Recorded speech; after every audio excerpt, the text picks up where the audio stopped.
On commence avec un tournoi espagnol ayant regroupé plus de 170 joueurs. À la 4e place, nous aurons une liste Adeptus Custodes dans le détachement Solar Spearhead. Dans les personnages, on commence avec un champion des lames en tant que seigneur de guerre. À cela, on rajoute un Dreadnought lourd Télémon avec l'optimisation Augury Uplink. Dans les transports dédiés, nous aurons un Rhino Anathema Psychana. Pour le reste de la liste, deux Caladius Grave Tank, grand classique, un Dreadnought Contemptor Galatus, un autre Dreadnought lourd Télémon, 3 vénérables Dreadnought Contemptor, une escouade de 4 Witchseekers, et en unité alliée nous aurons l'Assassin Calidus et le Watch Captain Artemis.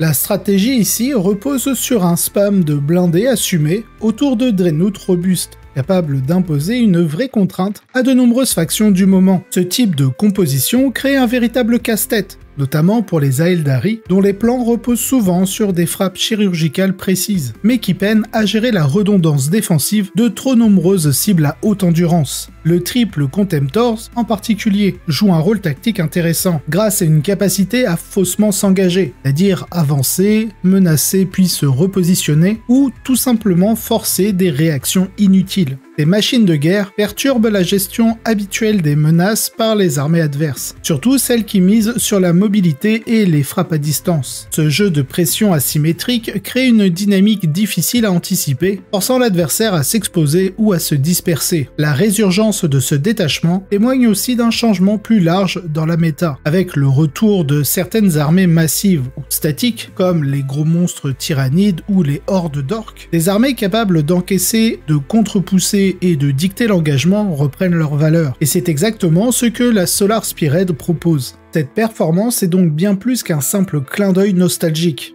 C'est une démonstration stratégique de timing, où la bonne liste dans la bonne méta, entre de bonnes mains, peut faire surface et se hisser aux premières places.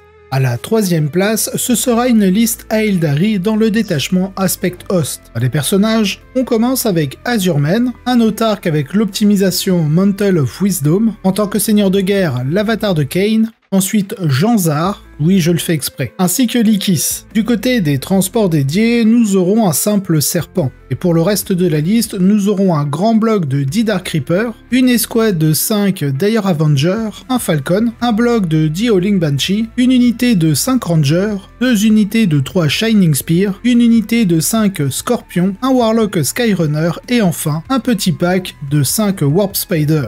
Dans une méta toujours plus dense en menaces létales et en liste optimisée, les Aeldari prouvent encore une fois qu'ils ont plus d'un tour dans leur webway. Ici, c'est le détachement Aspect Host qui brille, avec une construction misant sur des choix à la fois solides et atypiques, pariant puissance de feu, durabilité et capacité à gérer le tempo de la partie. Le cœur de la liste repose sur plusieurs blocs puissants, des unités capables d'infliger de lourds dégâts tout en étant difficiles à éliminer dans une réponse ciblée. Ce socle est solidifié par la présence de l'avatar de Kain, véritable rempart dans un environnement où beaucoup de listes s'appuient sur des unités fragiles à haute létalité. Ce genre d'ancrage défensif fait toute la différence. Autour de ce noyau dur gravitent des unités d'échange rapide, comme les Shining Spear. Peu vues en dehors de l'Aspect Host, elles trouvent ici une nouvelle pertinence grâce aux synergies offertes par le détachement. Même en petite unité de 3, elles atteignent un certain niveau de régularité assez impressionnant, tant au tir qu'en mêlée, leur permettant de jouer efficacement sur plusieurs phases. Si les détachements Inari ont récemment occupé le devant de la scène grâce à leurs règles de Lethal Intent, force est de constater qu'Aspect Host offre une alternative séduisante. Il ne sacrifie que peu d'outils, en échange d'une amélioration de létalité directe, ce qui en fait une option de plus en plus prisée pour les joueurs Aeldari, cherchant un équilibre entre puissance brute et finesse stratégique. Avec ce genre de liste, c'est une autre facette du potentiel des guerriers aspects qui est mise en lumière, une démonstration claire que, bien employés, ils peuvent rivaliser avec les constructions les plus menaçantes du moment. À la 2e place, ce sera une liste Blood Angel dans le détachement Liberator. Dans les personnages, un judiciaire, un lieutenant et son arme combinée, un capitaine Blood Angel avec l'optimisation Rage-Fueled Warrior, un capitaine en Jump Pack en tant que seigneur de guerre avec l'optimisation Speed of the Primarch, et enfin, le chef Librarian Mephiston. Du côté des unités de ligne, nous aurons une unité de 5 assauts intercesseurs et une autre de 5 intercesseurs. En transport dédié, 2 impulsors. Pour le reste, 3 unités de 5 intercesseurs d'assaut avec leur jump pack, 3 Dreadnought Ballistus, un bloc de 6 Blade Guard vétérans, 2 unités de 3 Sanguinary Guard et enfin une unité de 5 Scouts.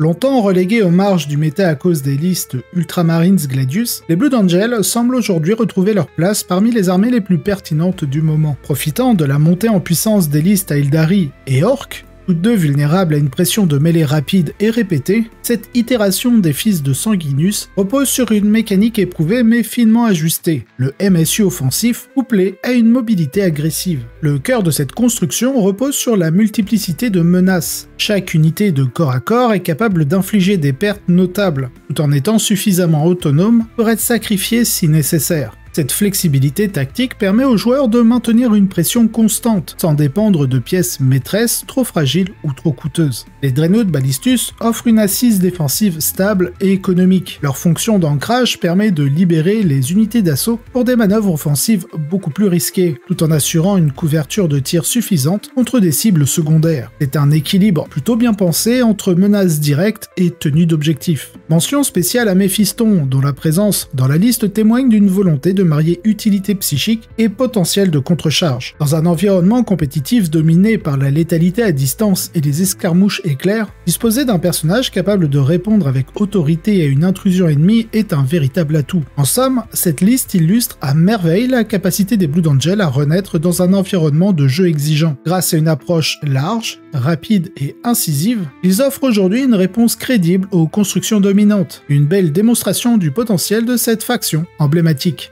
À la première place, nous aurons une liste Aeldari dans le détachement Devoted of Inead. Dans les personnages, nous aurons un autarque, le Visarque, un archon Inari et Ivren en tant que seigneur de guerre. Dans les unités de ligue, nous aurons tout simplement un bloc de 10 guerriers Kabbalites Inari. En transport dédié, un serpent et un Venom Inari. Pour le reste de la liste, nous aurons 2 unités de 5 Dark Reaper, 2 autres de 5 Dragons de Feu, et un bloc de 10 dragons de feu, 2 packs de 5 Banshee, une unité de 5 Rangers, de 5 Scorpions, 2 packs de 5 Warp Spider, un grand bloc de 10 Incubes Inari et un autre plus petit de 5.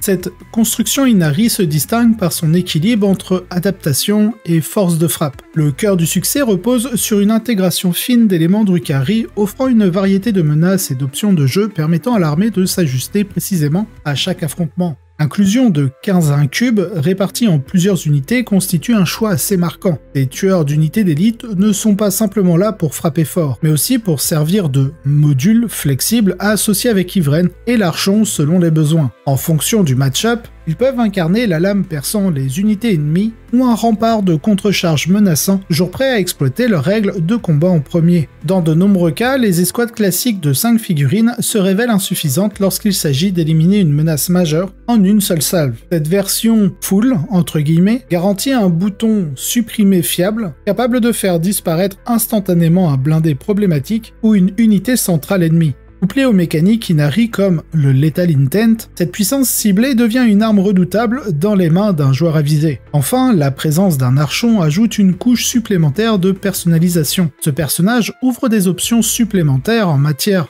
d'amélioration et de contrôle de zone, renforçant la capacité de l'armée à combiner pression et résilience, en particulier dans les combats d'usure. Cette liste brille par la richesse stratégique que proposent les Inari, surtout lorsqu'on s'éloigne des sentiers battus en intégrant intelligemment des composantes Drukhari. Une victoire bien méritée, illustrant à quel point cette approche pourrait dessiner l'avenir des armées Aeldari. Nous passons au second tournoi de la vidéo. Celui-ci a regroupé 60 joueurs et s'est déroulé en Thaïlande. À la 4e place, nous aurons une liste Dark Angel dans le détachement Stormlands. Dans les personnages, nous commençons avec Azrael ainsi qu'un Librarian. En tant que seigneur de guerre, nous aurons leur primarque, Lionel Johnson. Pour le reste de la liste, 2 unités de 5 intercesseurs d'assaut avec leur jump pack, 3 unités de 5 chevaliers des swings, un pack de 5 infiltrateurs, 2 blocs de 6 compagnons du cercle intérieur, une unité de 5 scouts, et pour finir en unité alliée, un prêtre du Ministorum. Dans la continuité des tendances actuelles, une liste d'Archangel exploitant la doctrine Stormlands confirme sa redoutable efficacité sur le terrain compétitif. Ce détachement s'appuie sur une formule déjà bien rodée, une masse d'infanterie robuste et difficile à rentabiliser pour l'adversaire, couplée à une capacité de projection extrêmement rapide. L'essence de cette construction repose sur le fameux stat check, une capacité à imposer des unités si solides ou si efficaces que l'adversaire doit pouvoir répondre à leur profil ou s'effondrer. La subtilité réside dans le bon timing du go turn, c'est-à-dire savoir précisément à quel moment déclencher l'assaut généralisé. Trop tôt et on risque de s'exposer inutilement, trop tard et on perd l'initiative sur le champ de bataille. Mais lorsque le moment est parfaitement calibré, rares sont les armées capables d'endiguer la vague. Les unités à mobilité accrue permettent en outre de profiter au maximum des angles de charge ou de tir. Et la combinaison de résilience-vitesse devient un véritable casse-tête à gérer. Cette version Stormlands ne réinvente pas la roue, mais prouve qu'une liste maîtrisée et jouée avec rigueur peut encore imposer le tempo dans un environnement aussi fluctuant. Une performance solide qui confirme la place des Dark Angel parmi les piliers de l'élite impériale.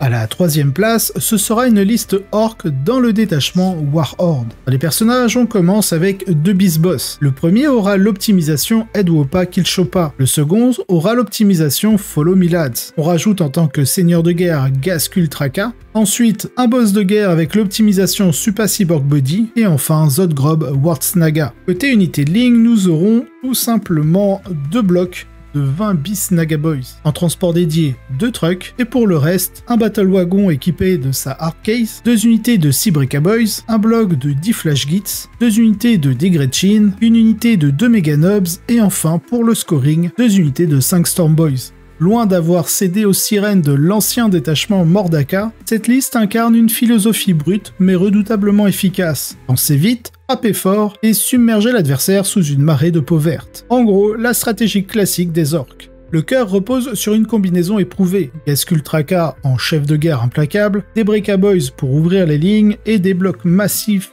de Snaga Boys pour inonder le champ de bataille. L'objectif est très clair, saturer l'espace, bloquer les mouvements ennemis, puis frapper avec une violence telle que peu de factions peuvent y résister. Et cette version ajoute aussi quelques touches bien pensées. La présence d'un battle wagon permet non seulement de protéger une unité clé pendant l'approche, mais offre également une plateforme mobile pour des contre-attaques meurtrières. De leur côté, les Flash Gits, souvent sous-estimés, apportent une menace de tir fiable, permettant de gérer les cibles problématiques sans ralentir l'élan principal. En somme, cette Warhorde s'impose comme une version moderne d'un archétype classique. Une pression dès le premier tour, une létalité soutenue en mêlée et suffisamment d'options secondaires pour gérer les imprévus. C'est une belle démonstration que le style de jeu agressif, s'il est bien exécuté, reste l'une des recettes les plus redoutables du moment. Pour la seconde place, nous aurons une liste Necron dans le détachement Brisastre. Dans les personnages, nous aurons Imhotep, le seigneur des tempêtes, le roi silencieux en tant que seigneur de guerre, un destroyer X-Mark avec l'optimisation Chrono Impedance Field, un tétrarque avec son linceul de translocation, équipé de l'optimisation Drain Majesty. Pour le reste de la liste, nous aurons une unité de 5 dépeceurs, un bloc de 10 factionnaires, une unité de 3 Ophidiens Destroyers, un Destroyer Locust, 2 unités d'un Destroyer lourd Locust à chaque fois équipé de l'Enmythic Exterminator, 2 unités de 3 Tombblade, un Canoptech Reanimator, une Canoptech Spider, 2 Arches du Jugement Dernier et enfin un Triarche Stalker. Dans une compétition dominée par la mobilité et les échanges rapides, certaines armées misent sur la stabilité et la puissance de feu à longue portée. C'est exactement ce que démontre cette version du classique Château Necron autour du Roi Silencieux et des Arches du Jugement Dernier, une forteresse mobile qui continue de faire des ravages. Le duo formé par le Roi Silencieux et les plateformes de tir reste redoutablement efficace. Grâce à leur portée impressionnante, leur mobilité relative et leur létalité, ces unités sont capables de punir sévèrement toute armée qui sous-estimerait leur capacité à dicter l'engagement. Mais l'efficacité de cette construction ne repose pas uniquement sur la saturation de tirs destructeurs. Le mini-jeu intégré du Roi Silencieux, via ses différentes auras, perturbe la mécanique de nombreuses armées, les forçant à commettre des erreurs ou à se dévoiler prématurément. Autre choix intéressant, c'est l'intégration d'un grand bloc de factionnaires. Cette unité ajoute une couche de résistance ancrée sur un objectif tout en étant capable de riposter avec un certain sérieux. Elle offre à la liste une présence solide sur la table et une capacité de contre-attaque souvent négligée. Malgré les évolutions du jeu, l'endurance méthodique du Brisastre reste une force à ne jamais sous-estimer. À la première place, nous aurons une liste chevalier gris dans leur détachement Index, Teleport Strike. Dans les personnages, on commence avec un tech marine de la confrérie, ensuite un grand maître avec l'optimisation Sigil of Exigence, puis un autre grand maître mais cette fois-ci dans sa némésis, et enfin en tant que seigneur de guerre, Kaldor Draigo. Du côté des unités de ligne, nous aurons un petit pack de 5 Terminators de la confrérie, un bloc de 10 Terminators de la confrérie, une escouade de 5 Strike, et pour le reste, 3 cuirassiers Némésis et en unité alliée, une assassine Calidus. Les chevaliers gris effectuent un retour remarqué avec leur détachement d'origine, démontrant que parfois les recettes classiques demeurent les plus efficaces. La liste repose sur un recours assumé au Teleport Strike, permettant un redéploiement constant et imprévisible des unités. Ce style de jeu, moins frontal mais terriblement efficace contre des adversaires comme les Aeldari, revient sur le devant de la scène grâce à la puissance du stratagème Mist of Deimos. Cette règle permet aux chevaliers gris de rester insaisissables tout en conservant une pression permanente sur les objectifs et les unités clés adverses. Le choix détachement Teleport Strike plutôt que le très tentant Warbane et ses relances illustre une préférence assumée pour le contrôle du champ de bataille et la mobilité réactive. La structure de la liste reste plutôt classique. Des Nemesis Dread Knight, des Terminators et une Strike tiennent toujours le haut du pavé avec des synergies bien rodées. Ce retour à l'essentiel démontre que l'index est loin d'être dépassé, conservant un fort potentiel compétitif lorsqu'il est piloté avec une bonne lecture de l'environnement compétitif actuel. Un signal fort pour tous les joueurs de Chevalier Gris. Il n'est pas nécessaire de réinventer la roue quand le bon vieux téléporteur suffit à déstabiliser les meilleurs plans adverses. Si vous avez apprécié cet épisode, n'hésitez pas à liker, vous abonner et laisser un commentaire. Cela aide énormément au développement de la chaîne, et je remercie tous ceux qui le font. Si vous voulez avoir les épisodes en avance et sans publicité, vous retrouverez en description le lien directement vers ma page Tipeee, ainsi que d'autres contreparties. De plus, vous aurez un lien d'affiliation du partenaire de la chaîne, My Hobby Place, si vous souhaitez passer commande. Allez, sur ce, je vous souhaite un excellent wargame.